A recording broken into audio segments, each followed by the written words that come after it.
एका प्रोग्रामाने जिल्ह्यातील किती शाळा या ठिकाणी नियुक्ती केली? 2007 सालापासून आपण वाढदिवसानिमित्तानं हार तुरे न स्वीकारता वह्या स्वीकारतो. दरवर्षी 5-6 लाख वह्या सामान्य माणसं आणून देतात आणि त्या जवळजवळ 500 शाळांमध्ये महापालिका आणि जिल्हा परिषदच्या शाळांमध्ये आपण देण्याचं काम या ठिकाणी करतो.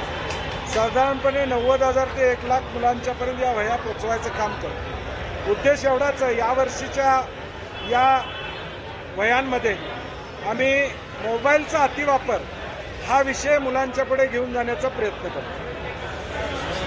अहमदाबाद घटनेसंदर्भात हा प्रश्न आहे की मोठ्या प्रमाणात घटना घडते, चौकशीचे आदेश मिळेल.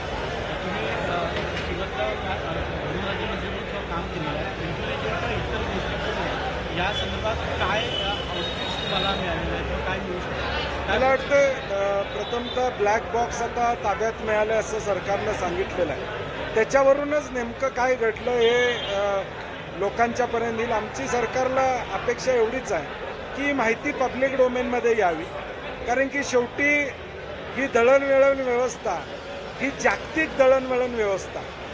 जगामध्ये विमानाच्या माध्यमातून प्रवासी करणाऱ्यांची संख्या प्रचंड आहे आणि आज भारतामध्ये ही घटना घडल्यानंतर याच्या मूळ कारणामध्ये जाणं काही तांत्रिक दोष होता का?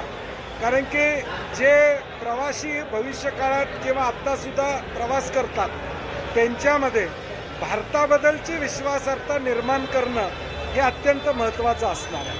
आणि म्हणून मला वाटतं सरकारनं यामध्ये तातडीनं पावलं उचलून चौकशी पूर्ण करून जी काही कारणं असतील, काही असू देत, ती लोकांच्या पुढं आणून उद्याच्या भविष्यकाळात हे भारतामध्ये घडता कामा नये अशा पद्धतीची इमेज ही जागतिक पातळीवर जाणं हे आपल्या दृष्टीनं अत्यंत महत्त्वाचे आहे. कारण की शेवटी जगाच्या पातळीवर, देशाच्या पातळीवर प्रवासी करणाऱ्या माणसाला आपण सेफ आहोत हा विश्वास सरकारनं उद्याच्या भविष्यकाळात देणं अत्यंत गरजेचं आहे. ज्या पर्यटन स्थळा ठिकाणी जाऊन फोटो सेशन करावं अशा पद्धतीचं मोदीने फोटो सेशन केलेलं आहे.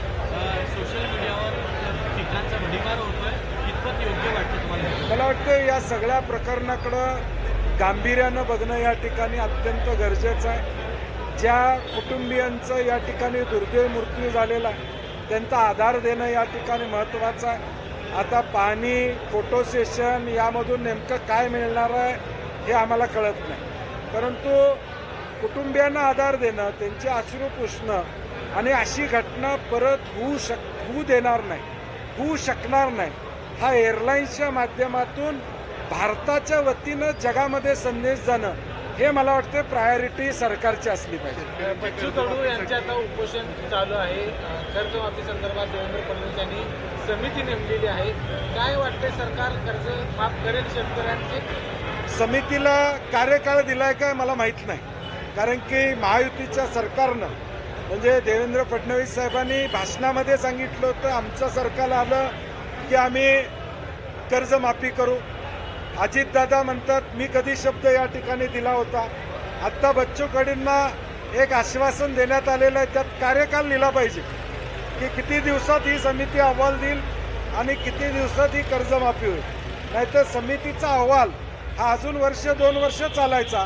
फक्त जिल्हा परिषदच्या निवडणुका आहेत म्हणून ही समिती स्थापन होता कामा नये. या राज्यातल्या निवडणुका आहेत म्हणून या समितीची स्थापना होऊन फक्त त्याच्यासाठी देखाव्यासाठी न होता तातडीनं आणि किती दिवसात सरकार निर्णय घेणार हे यातलं महत्त्वाचं. काँग्रेस बच्चू कडूंच्या यामध्ये कर्जमुंचे अनेक शिलेदार फोडण्याचे काम सुरू आहे. सुदेश पाटील टार्गेट आता नियोजन करतात असं वाटते का? आगामी ऑपरेशन टायगर चालू झाले कोल्हापूर जिल्ह्यात? नाही, मी म्हणतो सामान्य माणसं जोपर्यंत आमच्याबरोबर आहेत त्यामुळं कुठलाही ऑपरेशन असू दे, काही असू दे, त्याला अडचण या ठिकाणी येणार नाही. हे प्रसंग माझ्या आयुष्यामध्ये अनेकदा आलेले आहेत, परंतु सामान्य माणसं हे आमच्या हेतूबद्दल या ठिकाणी कन्फर्म आहेत. त्यामुळे मला कोण गेलं कोण आलं याच्यामुळे फरक पडणार नाही. जनता आमच्याबरोबर हे पुन्हा सिद्ध होईल. गडिंग्लजमध्ये तुम्ही एक भावनिक साथ घातली, तुम्ही जिल्ह्यात एकटा पडलेलो आहे, तुम्ही माझ्यासोबत आहात का? नाही, लोक शेवटी आता काल चंदगडचा दौरा केला. चंदगडमध्ये जवळजवळ 500-600 लोक त्या ठिकाणी आली होती. मग आज जो काही प्रतिसाद लोकांचा आज गेल्यानंतर आम्हाला या ठिकाणी मिळतो याचा अर्थ सामान्य माणसाला हे आवडलेलं नाही. जे काही राजकीय घडलेलं आहे हे लोकांना आवडलेलं नाही आणि म्हणून लोक आता आमच्याकडं किंवा माझ्याकडं असेल, महाविकास आघाडी म्हणून असेल की बाबा सामान्यांच्या प्रश्नाला चालना देणारं म्हणून आमच्याकडे बघतात आणि ते आम्ही करण्याचं काम करतो. गोकुळच्या अध्यक्षांनी निवड झाल्यानंतर महायुतीच्या नेत्यांच्या भेटींचा धडाका लावलेला आहे. यातून काय संदेश त्यांना द्यायचा? नाही, मला वाटते मागच्या वेळी देखील अध्यक्ष झाल्यानंतर शेवटी मुख्यमंत्री उपमुख्यमंत्र्यांना संस्थेचे अध्यक्ष म्हणून भेटणं गरजेचं असतं, कारण की शेवटी अनेक प्रश्न सरकारपुढे या ठिकाणी असतात. आम्ही देखील आता VSIमध्ये साखर कारखानदारीच्या संदर्भात सहकार मंत्र्यांना भेटतो, अनेक कामं ज्यावेळी असतात त्यावेळी भेटतो, त्यामुळे त्यात काही गैर आहे असं मला वाटत नाही. गेल्या 3 वर्षात जवळपास 170हून अधिक पोलिसांना निलंबन आणि बडतर्फ झालेले आहेत.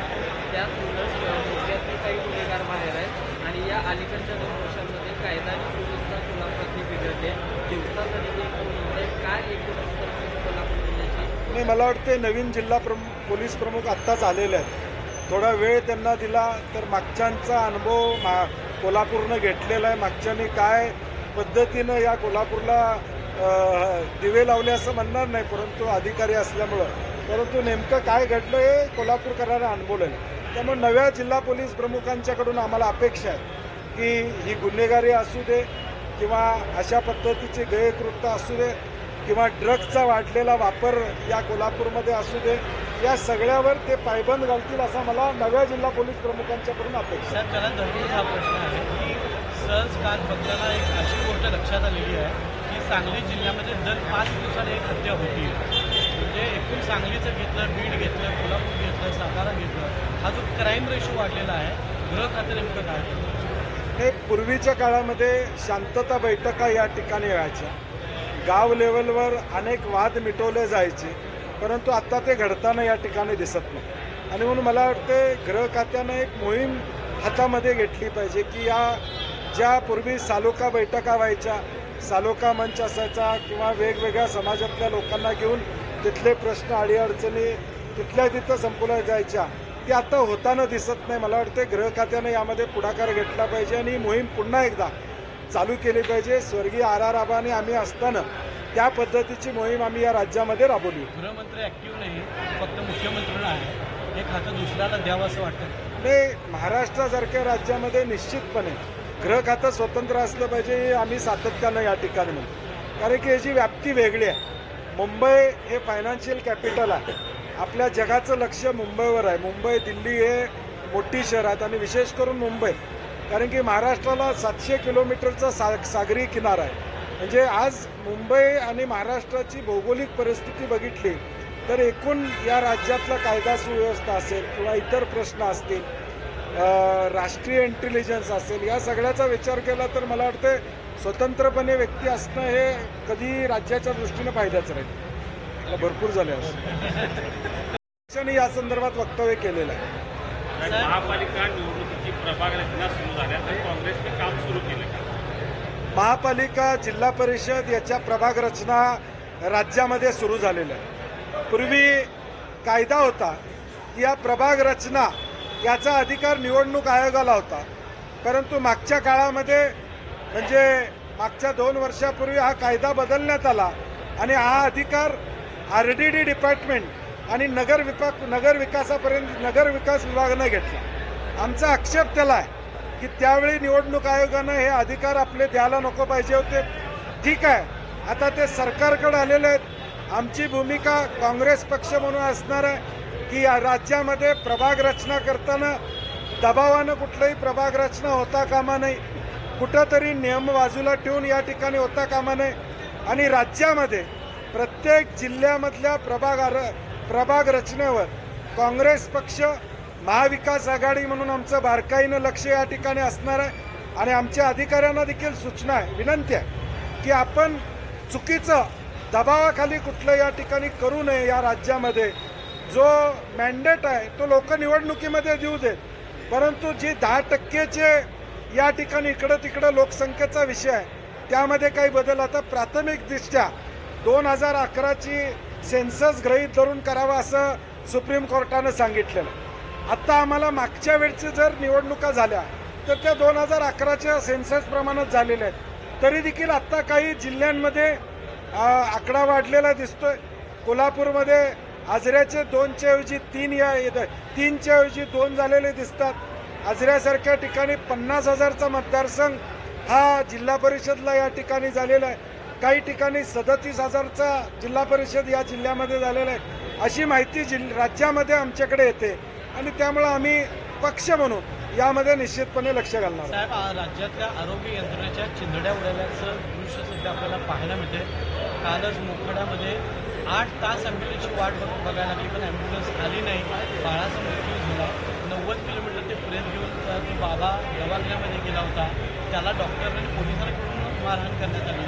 अशा अनेक घटना घडत आहेत की खेड्यामध्ये वाडी वस्त्यावर बायका बाळांत होतात, पण तिथं पण यंत्रणा पोहोचत नाही. राज्याचे आरोग्यमंत्री बोलायला तयार होते या संदर्भात. काय परिस्थिती आहे? मला वाटतं मधल्या काळात ॲम्ब्युलन्सचा एक मोठा विषय या राज्यामध्ये आला होता आणि आम्ही तो लोकांच्या पुढे मांडण्याचा प्रयत्न या ठिकाणी केला होता की यामध्ये सुद्धा कुणाला या ॲम्ब्युलन्सच्या बाबतीत टेंडर द्यावं, यामध्ये सुद्धा वाद या ठिकाणी झाला. आमचं म्हणणं एवढंच आहे, टेंडर कुणाला द्यायचं ते द्या, परंतु गरिबाला सेवा देण्याचं काम या ठिकाणी. जी ॲम्ब्युलन्स सेवा काँग्रेस राष्ट्रवादीची आमची सत्ता असताना आम्ही या राज्यामध्ये आणली. राजीव गांधी जीवनदायी योजना आम्ही या ठिकाणी आणली. ॲम्ब्युलन्स फोन केला की 10 मिनिटात ॲम्ब्युलन्स पोहोचेल ही योजना आम्ही सुरुवात केली.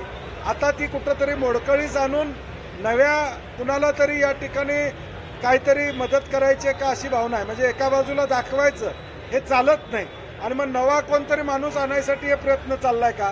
तर आमची सरकारला विनंती आहे, तुम्हाला नवं काय करायचं ते करा, परंतु आता किमान लोकांच्या आरोग्याशी या ठिकाणी खेळू नका.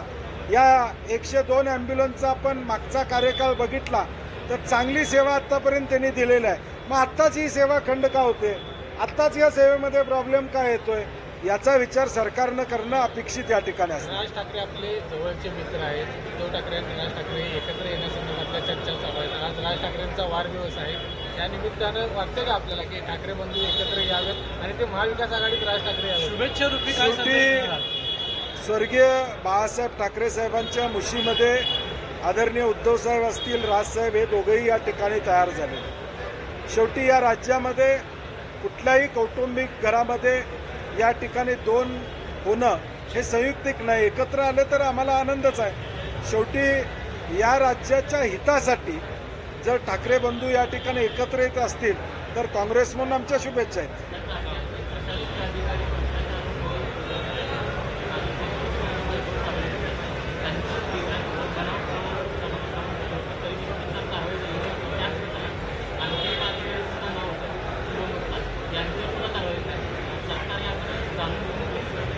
मला वाटते या अँटी करप्शनच्या कारवाई ज्यावेळी होतात त्यावेळेस त्याच्यावर सरकारनं तातडीनं निर्णय घ्यावा अशी अपेक्षा असते. आज या कारवाया होताना या ठिकाणी दिसत नाहीत. जवळजवळ 400 प्रकरणं अँटी करप्शनची या ठिकाणी कारवाईसाठी सरकारकडे प्रलंबित आहे. मग याला बळ कुणाचं आहे?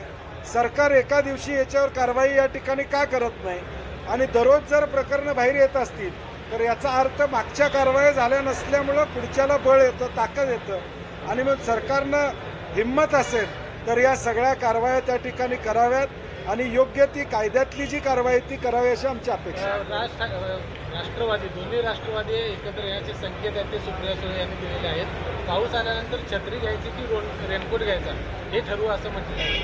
दोन्ही पवार एकत्र आले तर काँग्रेसची काय भूमिका असेल? नाही, मला वाटते मी मागच्या वेळी देखील याचं उत्तर दिलेलं आहे की राष्ट्रवादीची आघाडी किंवा एकत्रित येणं होईल असं मला काय वाटत नाही. माझं वैयक्तिक मत आहे, माझी काही चर्चा त्या ठिकाणी कुणाशी झालेली नाही. परंतु आज आदरणीय पवारसाहेब इंडिया आघाडीचे एक घटक नेते आहेत. स्वतःचं देशातलं आणि राज्यातलं पवारसाहेबांचं एक वेगळं अस्तित्व आहे. त्यामुळे या विलिनीकरणाच्या चर्चा होत राहतील, परंतु प्रत्यक्ष काय होईल असं मला वाटत नाही. कारण की आदरणीय पवारसाहेबांचं नेतृत्व हे एक वेगळं नेतृत्व आहे आणि म्हणून मला नाही वाटत की या सगळ्या गोष्टी घडतील असं मला तरी वैयक्तिक वाटत नाही.